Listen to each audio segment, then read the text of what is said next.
পরে দেখো বলেছে এখানে একটা 5 এর সেট নিয়েছি আমরা। বলেছে দুই কোশ্চেন কি গ্রামার এন্ড ভোকাবুলারি বলেছে এ আচ্ছা না classify the following word common বলছে common noun or proper noun. Common noun or proper noun. আমরা যদি প্রথমে কমন নাউন দেখি কমন COMMON কমন নাউন আর এদিকে প্রপার নাউন।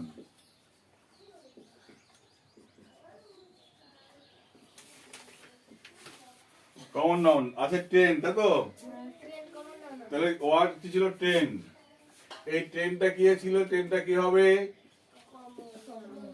হ্যাঁ ট্রেনের নাম কিছু বলেছে অমুক ট্রেন তমুক ট্রেনের নাম বলেছে? বলেনি। বলেছে কি লালগোলা এক্সপ্রেস বলেছে? বলেনি। দিল্লি বাউন্ড কলকাতা এক্সপ্রেস বলেছে? বলেনি। তাহলে কোনো নাম যখন বলেনি সেটা কি হবে তখন? কমন হবে। তাহলে সেটা প্রপার হবে না। ঠিক আছে কি বললাম? হ্যাঁ এবার কল্পনা। কল্পনা প্রপার নাউন কারণ কি একটা নাম বুঝিয়ে হ্যাঁ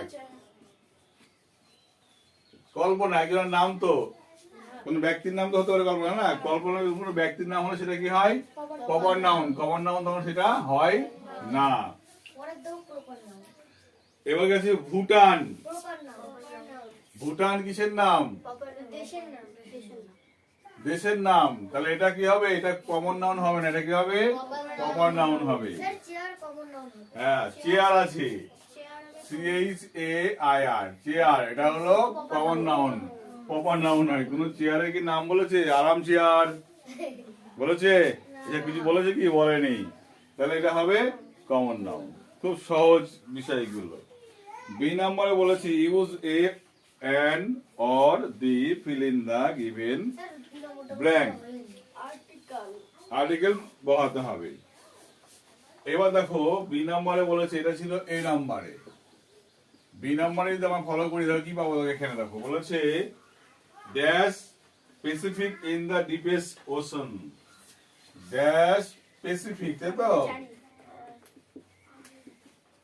is the deepest ocean ocean. Ocean মানে সমুদ্র। হ্যাঁ সেটা সবাই জানে। আর এখানে বসবে দা। ঠিক আছে এবার দেখো সমুদ্র মহাসমুদ্র পাহাড় নদী সমস্ত মালভূমি সমভূমি এসবের আগে কি বসে? দা বসে। লিখে দাও দা। কমপ্লিট হয়ে গেল। দা প্যাসিফিক ওশান। ওই যে টুকু মিস্টার চ্যাটার্জি। চ্যাটার্জি স্যার এখানে Mr. Chatterjee is dash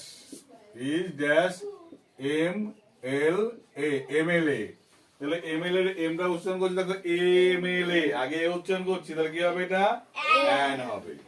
an MLA হয়ে গেল। তারপরে দেখো রয়েছে এখানে যে হি ইজ অনেস্ট ম্যান। তাহলে he is dash honest man. দেখো অনেস্ট এইচ থাকলে উচ্চারণ করছি কি অ, তাহলে কি হবে এখানে? An honest man. কি হবে? An honest man. ঠিক আছে। পরের নম্বর রয়েছে দেখো দিস ইজ কিছুক্ষণ আগে করলাম one act play. This is one act play. তাহলে ওয়া উচ্চারণ করছি ওয়া, তাহলে এ হবে এটা এ ওয়ান অ্যাক্ট প্লে। তাহলে আমরা কি শিখলাম? আমরা শিখলাম যে প্র্যাকটিক্যালি কাজগুলো করলে কোনো কিছু অসম্ভব বলে কিছু নেই, তাই না? এবার সি নাম্বারে কাজ দেখি। সি নাম্বারে বলেছে দেখো আচ্ছা রানু জেমস ইমরান আর ফ্রেন্ড। আচ্ছা Ranu James Imran play together. এখানে বলেছে পার্সোনাল প্রোনাউন রিরাইট। এখানে প্রোনাউনের সঠিক ব্যবহার করতে হবে, এইগুলো করতে হবে। সি নম্বরটা টুকেছিলাম সি নম্বরটা টুকে দিন আমরা ঢুকেছিলাম সিনা ঢুকে ভালো করে বোঝো আমি বুঝতে পারলাম না ব্যাপারটা। সি নম্বরটা টুকে নাও কত সময় লাগে টুকতে? এটুকু কাজ যদি করতে সময় লাগে তো মুশকিল। দেখো রানু রানু, তারপরে কি আছে জেমস, তাই তো, JAMES জেমস। তারপরে কি আছে ইমরান, ইমরান।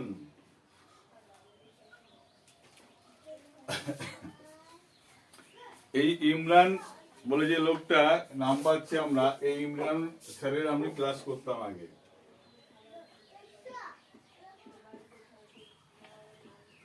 ইনি অঙ্ক করাই হিন্দি ভার্সনে, ঠিক আছে। আর ফ্রেন্ড, আর ফ্রেন্ড। আবার বলছে, আরে রানু বনাম ভুল লেগেছে বলিস তো। রানু, জেমস, আবার বলেছে ইমরান। স্যার যে মুছে গেছে নিচে, কোনটা? ওই যে রানু জেমস, ওটা যে ওইটা মুছে গেছে। হলো প্লে টুগেদার, প্লে টুগেদার। এখানে প্রোনাউন ব্যবহার করতে হবে, দেখ ভালো করে, খুব সহজ কাজ। রানু, জেমস এবং ইমরান এরা বন্ধু। আমার বলছে রানু জেমস একসাথে খেলে, আমরা কি বলবো? রানু জেমস ইমরান বন্ধু, তারা একসাথে খেলে, ঠিক বলবো না? তাহলে এইগুলো, এদের নাম পুরোটা বাদ দিয়ে কি লিখবো? দে। কি লিখবো? দে। ব্যাস হয়ে গেল প্রোনাউন আমাদের। পরে সমস্ত নামগুলো বাদ দিয়ে লিখবো দে, তাহলে কাজ কমপ্লিট। জয় ইজ এ কি আছে বয়, আবার জয়, জয় কি করে? Studies in class 5, studies in class 5। তাহলে এখানে দেখো, জয় একটা ছেলে, সে ক্লাস 5 এ পড়ে। জয় একটা ছেলে, আমরা কি বলবো? জয় ক্লাস, একটা ছাত্র, জয় একটা ছেলে, জয় ক্লাস 5 এ পড়ে, আমরা কি বলবো? জয় একটা ছেলে, সে ক্লাস 5 এ পড়ে। এখানে জয় আর না লিখে লিখবো এখানে আমরা হি। হয়ে গেল।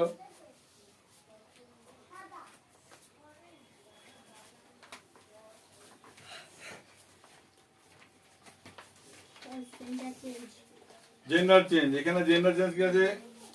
ম্যাসকুলাইন আছে, ফেমিনাইন, হ্যাঁ, এটা হলো পুং মানে পুরুষ, আর এটা হলো ফেমিনাইন মানে হলো স্ত্রী, এটা হলো স্ত্রী। হর্স, এখানে ছিল কি? হর্স। এর মেয়েকে কি বলে? মেয়ে ঘোড়াকে কি বলে? মেয়ার, MARE। কি বলে? আরি। এবার এখানে দেয়া আছে দেখো, হেন দেয়া আছে। হেন মানে হলো মুরগি, আর মরগ ইংরেজি কি? Cock, COCK, cock. কক মানে মরগ। হয়ে গেল। এই তো কঠিন কাজ নয়, গ্রামাটিক্যাল পার্টটা খুব সহজই আছে কিন্তু, ঠিক আছে। তোমরাও ঠিকভাবে প্র্যাকটিস করো, পরীক্ষায় কিন্তু ভালো রেজাল্ট অবশ্যই হবে। করবি এসে? পরেরটা এসে করে দেখাবি? টুকা হয়নি, ঠিক আছে, পরে টুকে নাও, আমি আবার দেখাচ্ছি।